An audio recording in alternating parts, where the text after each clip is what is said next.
All right. So we are going to pick up where we left off last time. We left off here at those mucosa-associated lymphoid tissue nodules.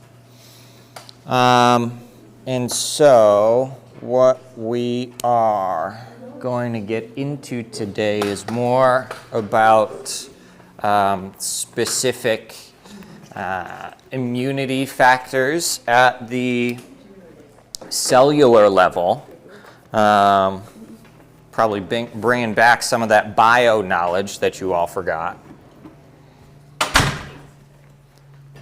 if at all. All right. So we can divide the immune system into two kind of distinct systems that cooperate with one another. The innate immune system, or innate immune response, which is very rapid. You can think of it as, kind of your first responders to the scene of an emergency. Rapid, but non-specific. And as such, it's not always effective.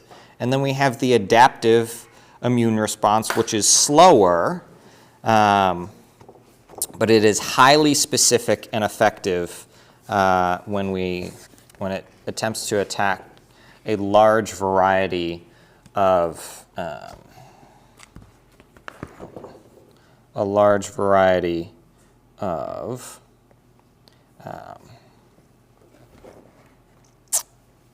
pathogens. And so in this image, we can see our innate immunity. So we have some surface defenses like skin, hair, mucus. Those things can trap pathogens as they attempt to travel into, in this image, our upper respiratory tract. We also have we can see those mast cells and basophils, our natural killer cells, phagocytes. And then we have our adaptive immunity, which is consistent of those T lymphocytes, those antigen-presenting cells, and those B lymphocytes.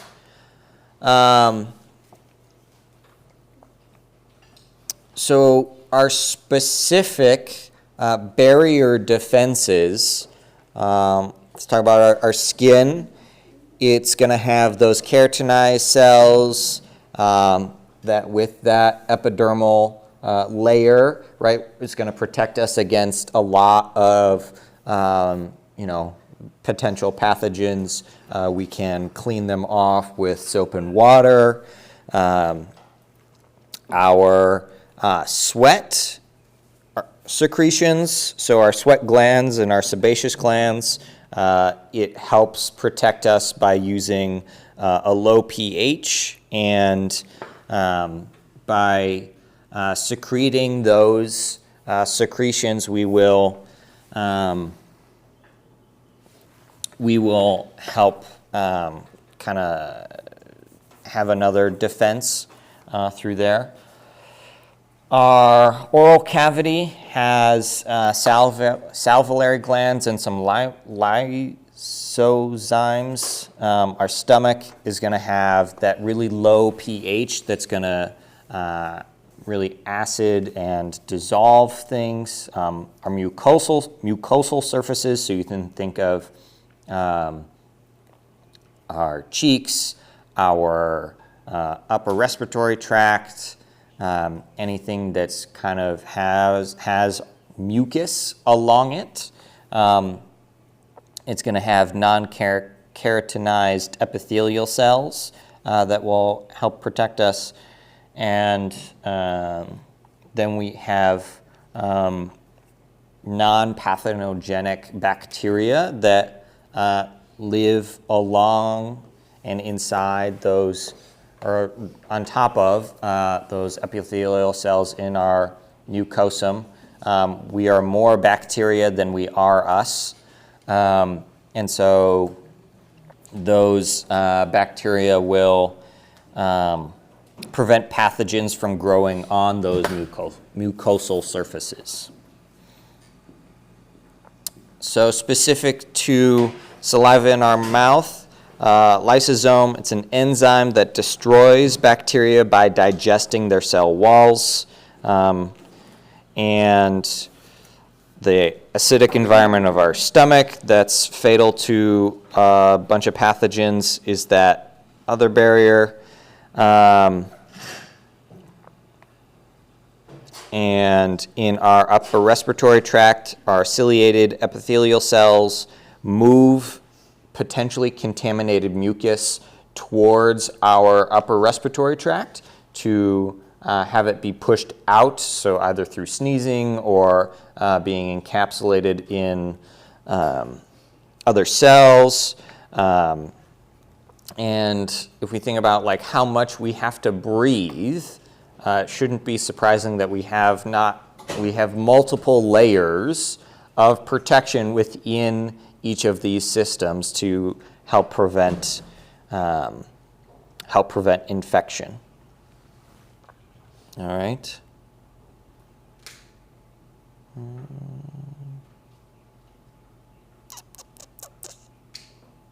So we also have in our innate immune response,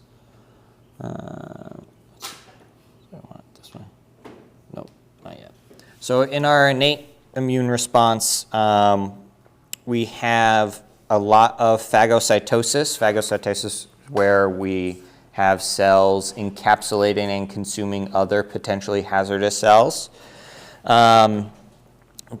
It can be used to clean an area of debris, old cells, or kill pathogenic organisms and bacteria.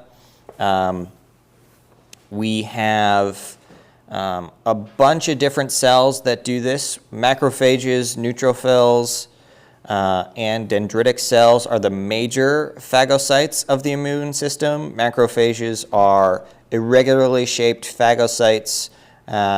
It's amoeboid in nature, and it's the most versatile. We have neutrophils that are attracted via chemotaxis from the bloodstream to infected tissues. These are more spherical granulocytes. They contain cytoplasmic granules and contain a variety of vasoactive mediators such as histamines. We also have monocytes. It's a circulating precursor cell that differentiates either into a macrophage or a dendritic cell, which can be rapidly attracted to areas of infection by signals of inflammation molecules. So two main phagocytic cells, macrophage, neutrophils. Macrophages are primarily located in our body cavities and organs, whereas our neutrophils are mostly located in our blood, and they both do phagocytosis. And then we have the monocytes that are located in the blood. That's kind of this precursor to the macrophage or dendritic cells. We also have natural killer cells. Natural killer cells are able to respond to specific chemical signals and express something called fast lignin. Fast lignin is a surface molecule that binds to the fast molecule on the surface of an infected cell, sending signals, thus killing the cell and the pathogen within it. We also have another mechanism by which natural killer cells can kill specific pathogens. The granules of natural killer cells release pyrophorines and grammazymes. Pyrophorine is a protein that forms pores in the membranes of those infected cells. So you can kind of, I think of this as like natural killer cell is going to like stab this this pathogen a bunch of times, then have it leak out its cytoplasmic reticulum. And a grammazyme is a protein digesting enzyme that enters the cell through the piriform pores and triggers apoptosis intracellularly.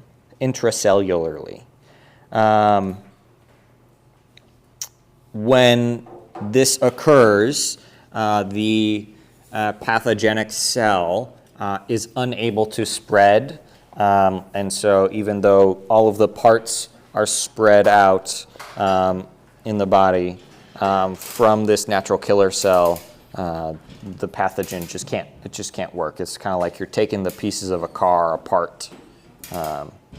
Technically, the car could work, but together it needs to be together in order to work. All right, I think.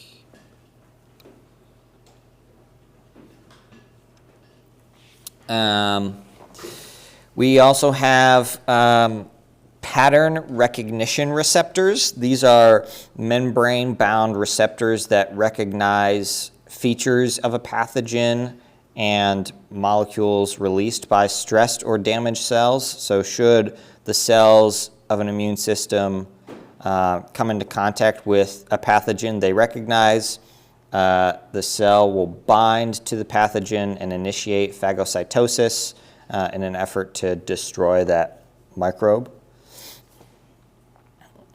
We also have cytokines and chemokines. Cytokine is that signaling molecule that allows cells to communicate with each other over short distances. They're secreted into the intracellular space. And the action of the cytokine includes the receiving cell to change its physiology. And then a chemokine is a soluble chemical mediator similar to cytokines, except that its function is to attract cells from longer distance. So cytokines, short distance signal, kind of like shouting for help. Chemokines, longer distance signal, calling for 911 for help kind of deal.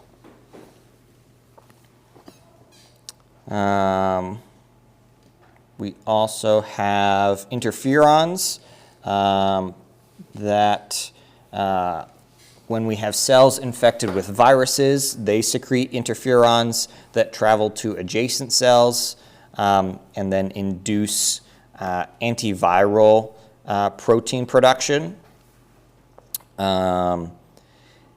So then even though that initial infected cell is sacrificed, we are able to have this mechanism through which the surrounding cells are protected. And then we also have something called the complement system. The complement system is a series of proteins found in the blood plasma. They're not considered part of the early induced immune response, even though they share features with some of the proteins in this class. And so we have this complement cascade that we can see here where we have that pathogen up at the top, and we have a specific antigen and antibodies binding to that antigen. And then we have some molecules that split and they form a distinct enzyme. We then attract phagocytes to the area. We then, through some other mechanisms, bind to the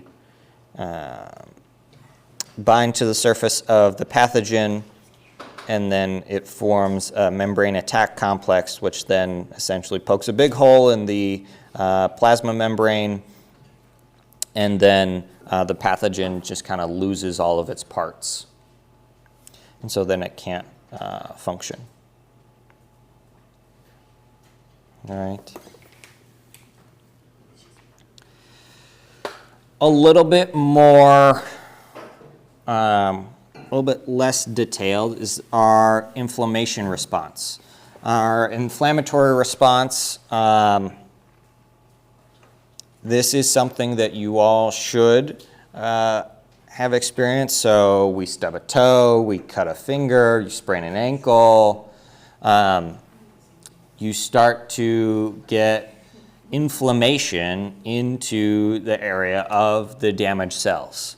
And so what happens kind of immediately is those mast cells detect that injury and release histamines, initiating that inflammatory response, which then increases the blood flow to the area, bringing in phagocytes, other immune cells that neutralize the pathogens.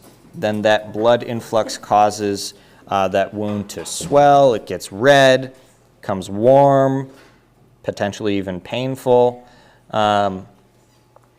Acute inflammation is going to be a short-term response to injury. If the cause of the inflammation is not resolved, it can lead to chronic inflammation, which is associated with tissue destruction and fibrosis. So if we think about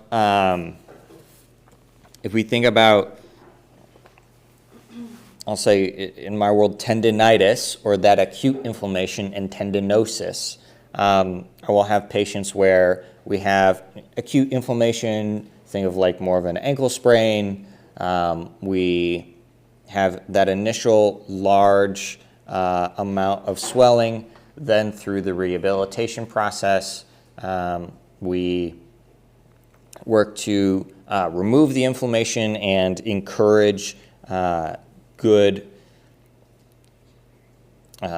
building of repair tissue to the area, and then as the patient progresses through rehabilitation, the goal is for them to no longer have any inflammation. If we don't try to remove the inflammation from the area, sometimes what can happen is patients will subsequently end up with a larger mass of tissue, let's take for an ankle sprain, around the area that they sprained their ankle. And so then it's harder then in the later stages to remove that temporary tissue that was laid down during that initial inflammatory response. And so then with that chronic inflammation, it can be, in other areas of medicine, maybe there's a foreign body. Even in tattoos, there's chronic inflammation. Autoimmune diseases all can be linked back to that chronic inflammation.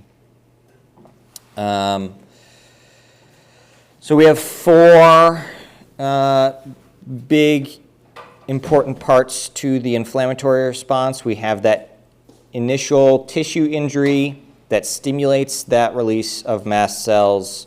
Histamines increases the diameter of our capillaries and small blood vessels. Histamine also increases the permeability of those capillaries, causing plasma to leak out and form interstitial fluid.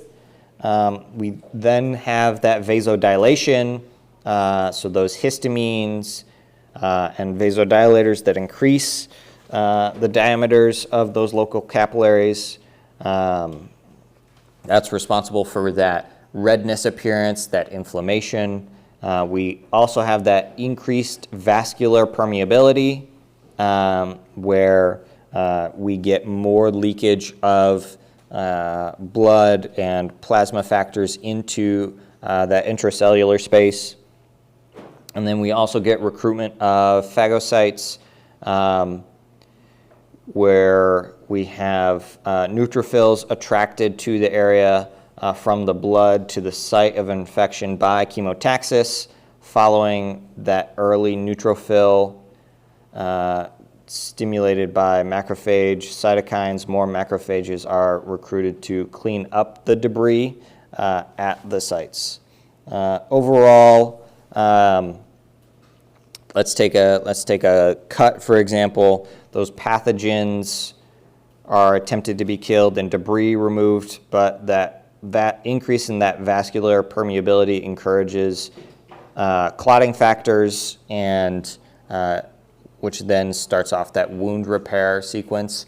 And so what we can sometimes have particularly we are seeing this in patients who use fentanyl and heroin. We are seeing more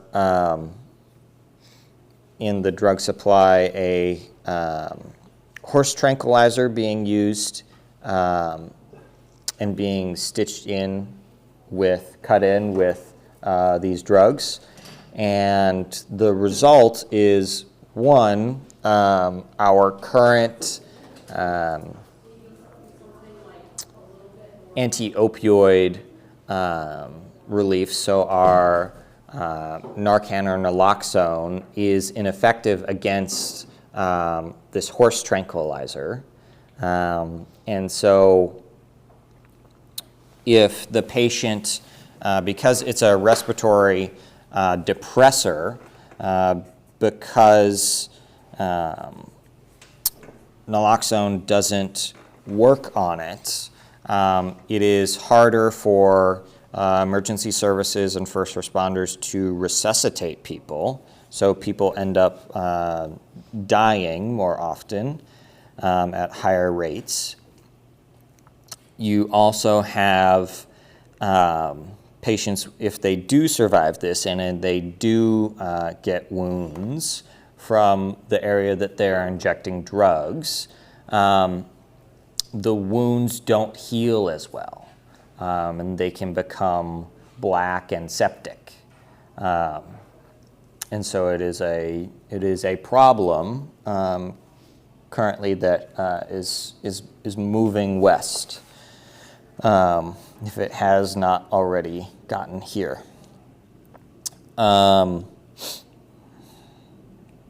Yeah. Any questions about hemostasis or wound repair clotting? I think we briefly touched on this in the integumentary system as well. All right. So let's talk about some of these cell receptors here.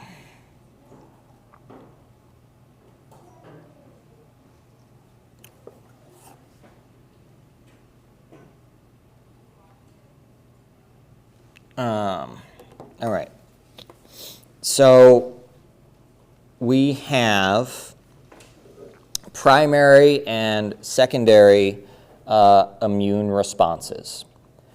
That primary disease and immunological memory, or the primary adaptive response, that symptoms of a first infection called a primary disease are always severe because it takes time for an initial adaptive immune response to a pathogen to become effective. Then once we get, let's say we're re-exposed to the same or similar pathogen, the secondary immune response is much stronger and much faster than that primary response. So that secondary adaptive response often eliminates the pathogen before it can cause significant damage or symptoms. And without symptoms, there's no disease, and the individual may not even be aware of the infection. The secondary response is the basis of immunological memory, which protects us from getting diseases repeatedly from that same pathogen. So, you can think of, let's say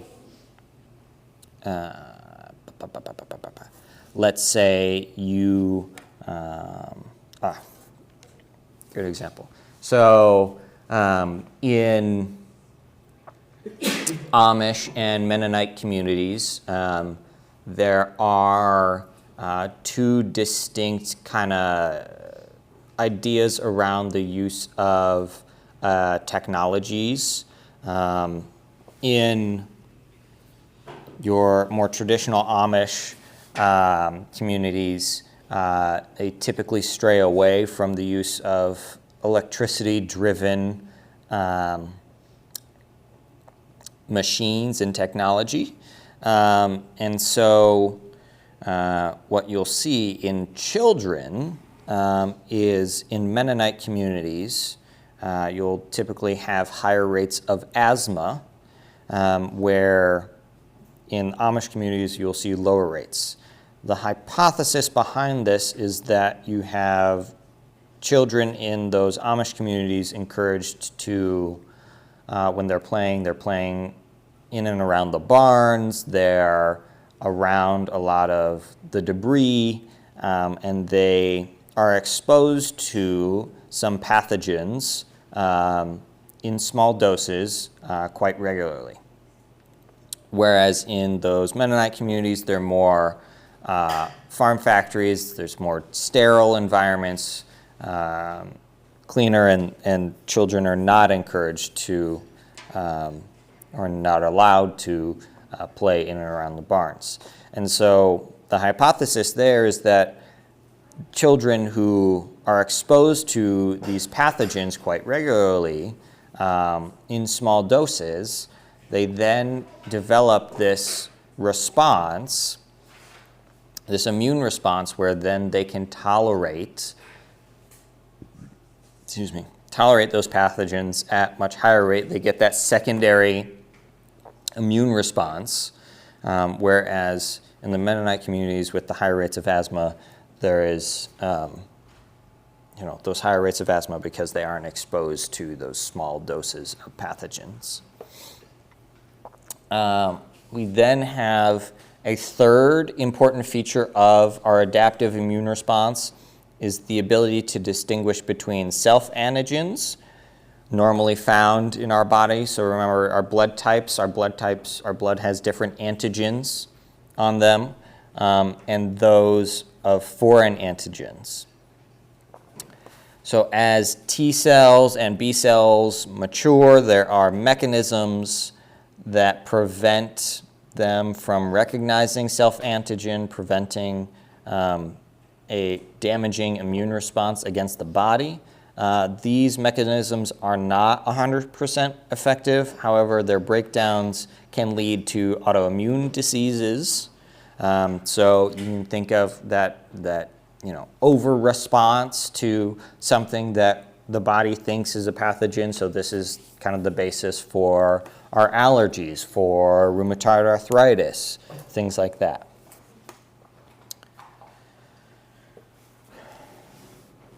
So the cells that primarily control the adaptive immune response are the lymphocytes, the T cells, and the B cells. So in our T cell mediated immune responses,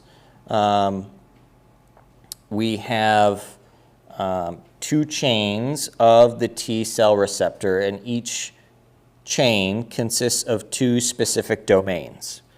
The variable region domain is the furthest away from the T cells, so we can see that membrane right there. So the variable region is farther away. It is named because its sequence varies between receptors, whereas the constant region domain, so that one that's closer to that membrane, has less variation.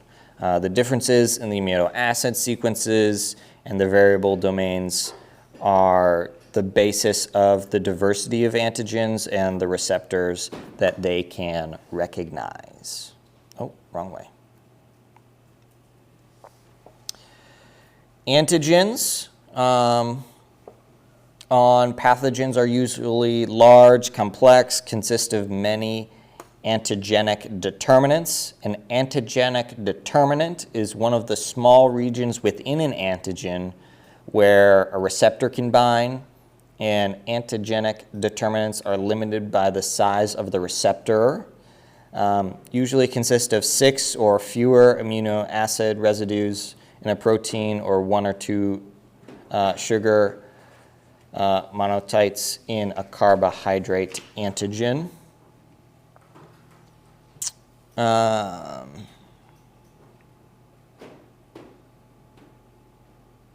All right. So for antigen processing and presentation, antigen processing is a mechanism that enzymatically cleaves the antigen into smaller pieces. Antigen fragments are then brought to the cell surface associated with a specialized type of antigen-presenting proteins known as a MHC molecule.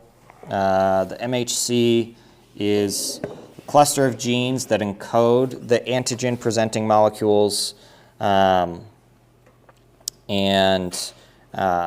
the fragments within that MHC molecule on the surface is known as the antigen presentation by the T cell. All right.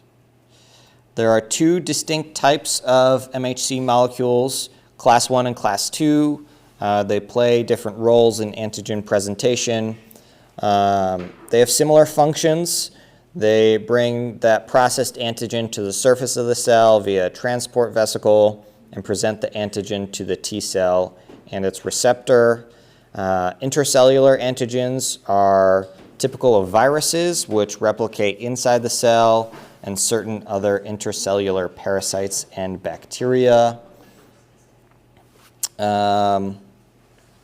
also have extracellular antigens that are found typically in bacteria and fungi that don't replicate inside the cell cytoplasm. We also have different cell types that express class 1 molecules. These molecules can stimulate a cytotoxic T cell immune response, eventually destroying the cell and the pathogen. Class 2 molecules expressed only on the cells of the immune system, specifically that affect other arms of that immune response. And macrophages stimulate those T cells to release the cytokines that enhance that phagocytosis. Dendritic cells also kill pathogens by phagocytosis, but their major function is to bring those antigens to regional draining lymph nodes. We're not going to cover that. Let's go here. So this is 20.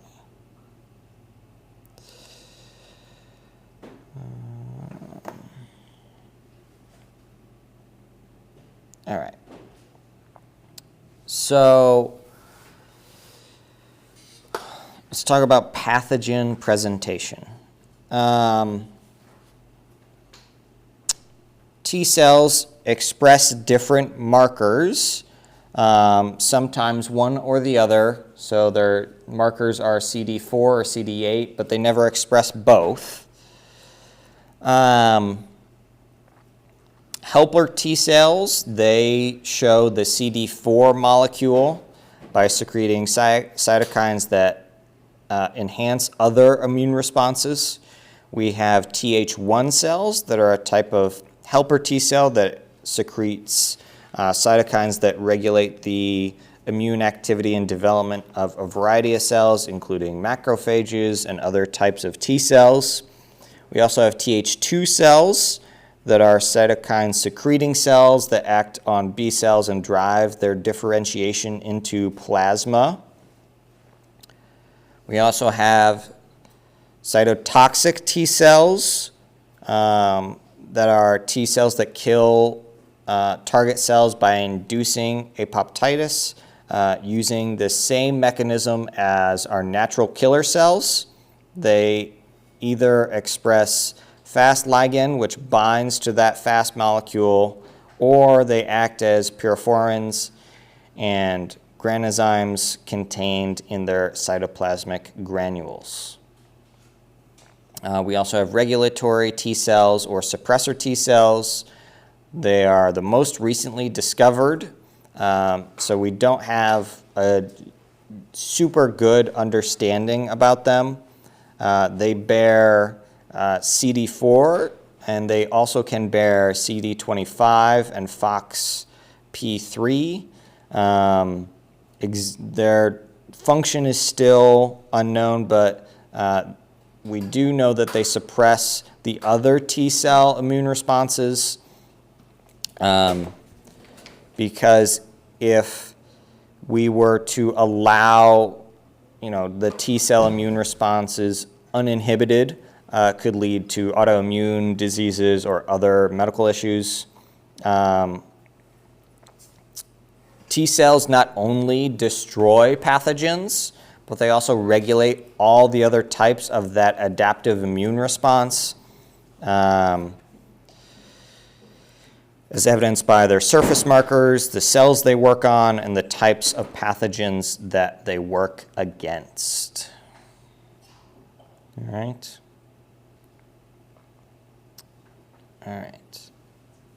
And then the last thing we're going to go over today is antibodies. All right. So we have 5 classes of antibodies. There are 2 basic functions. They can act as a B cell antigen receptor, or they can be secreted, circulate, and bind to a pathogen, kind of identifying it for other parts of the immune response. There are only 2 that can function as the antigen receptor for our naive B cells, IgM and IgD.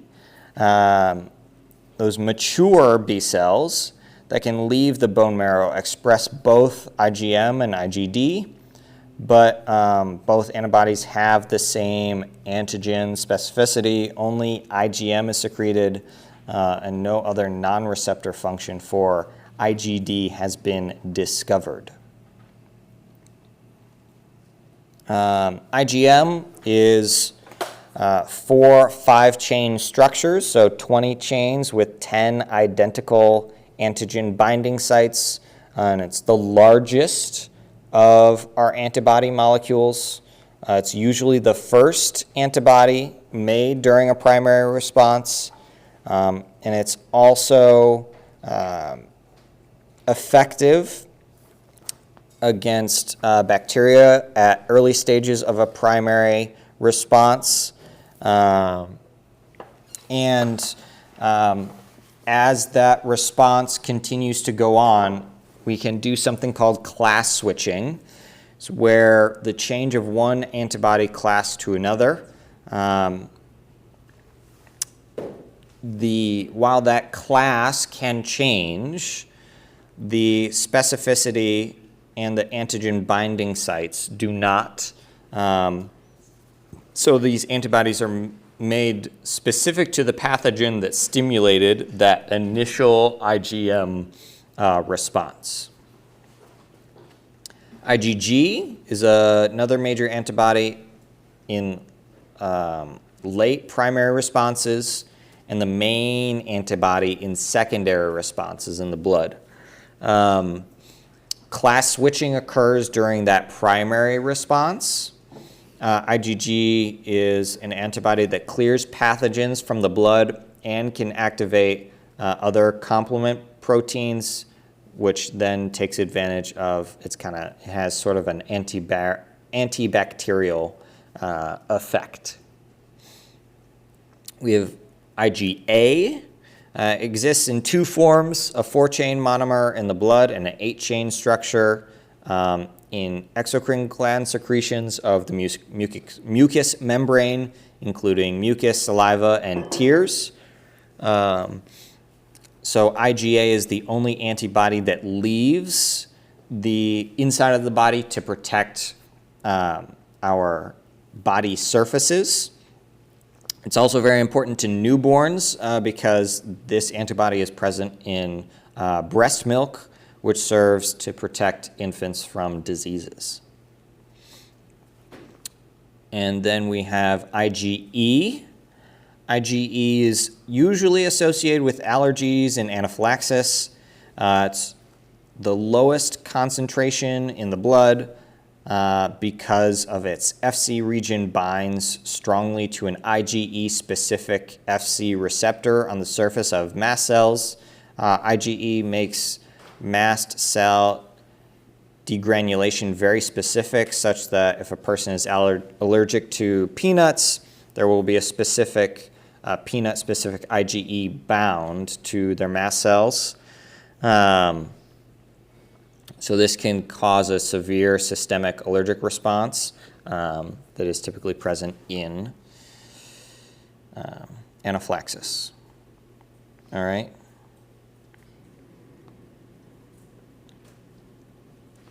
All right, so then let's look at 2 more slides, and we're done.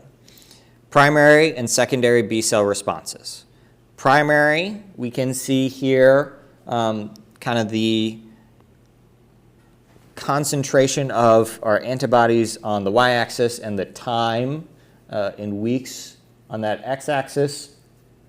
We can see that primary immune response, we get a little bit uptick of that antibody, and then as we resolve from that exposure, we get a decrease of those antibodies over time. Let's say then we have a second exposure, that secondary immune response jumps way high up, and so it is much more rapid, much more extensive than that primary response. Additionally, that primary response is delayed by several days. This is like the time that it takes those B cells to expand and differentiate into the plasma cells. The level of antibody is relatively low, but it's sufficient for that immune protection. And then when we get that secondary exposure, the secondary antibody response overwhelms the pathogens, and in most situations, people don't feel symptoms. When a different antigen is used, another primary response is made with its low antibody levels and time delay. All right. This is just a nice kind of visual representation of that primary and secondary immune response. Last slide here. Active and passive immunity. Active immunity is the resistance to pathogens acquired during an adaptive immune response within an individual. Naturally acquired immunity, the response to a pathogen, is our response to a pathogen. And then we can also have artificially acquired active immunity that involves the use of vaccines. Vaccines typically use a weakened or killed pathogen that when we administer it to a healthy individual, it triggers that primary immune response. Passive immunity comes from the transfer of antibodies to an individual without requiring them to mount their own active immune response. Naturally acquired passive immunity is seen during fetal development. IgG is transferred from maternal circulation to the fetus via the placenta, protecting the fetus from infection and protecting the newborn for the first couple of months of its life. All right. Questions on anything that we discussed today? All right, I'm going to stop the recording.